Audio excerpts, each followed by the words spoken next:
So Dahidarud began riding around in the goat cart every day and doing little chores for the goat herds and hanging out around the campfire with them and eating gruel in the morning with them. And he was kind of their pet in a way. He was their friend, but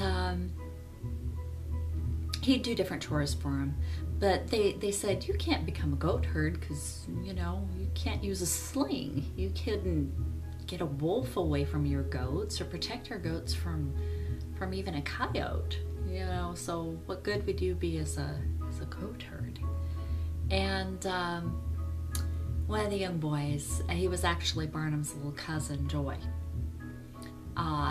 took Barnum out and tried to show him how to use a sling, but his eyes came out of the side of his head, so he'd have to and he had no depth, so he couldn't figure out how far away something was from one side of his head, and so it really didn't work that way. So one day Joy said, come on, Dave. His name's Dave or David in English, in human, but Dahidaru is what he is in the Ru language, his name. And hey Dave, come on, I want you to meet someone.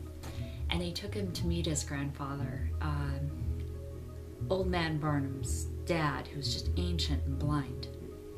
And so he took him, kind of out of Plainville, down the road, along the river, back a ways, to where there's this pond and a shack, and there's this old man who lives in this little tiny shack, and they bang on his door, and this old man finally gets out of bed and he's like, hey Gramps, Papa, show this boy how you can hit something by ear.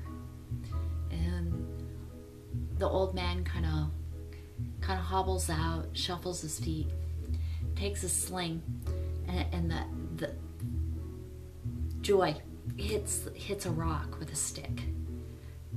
The old man knocks the stick out of the boy's hand.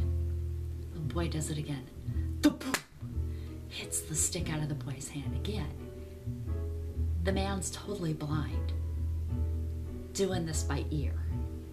So anyways, Dahid, he closes his eyes, and they hook a bell to a string, and he tries to focus where the sound is coming from with his eyes closed.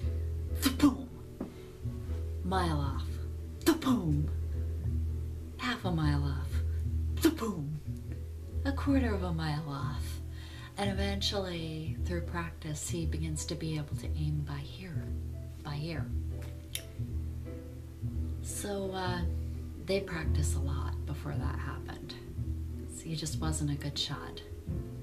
He starts being able to kind of take his goat and his cart out in the fields by himself. His dad comes to visit sometimes, and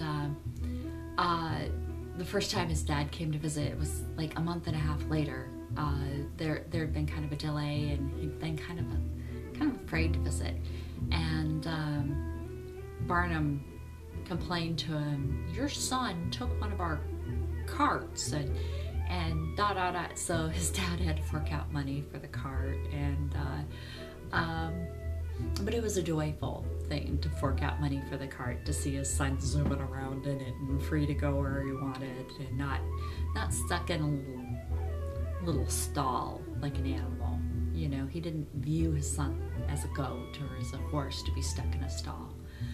So it was joyful to see him, interacting with the goat herds and to have friends, even though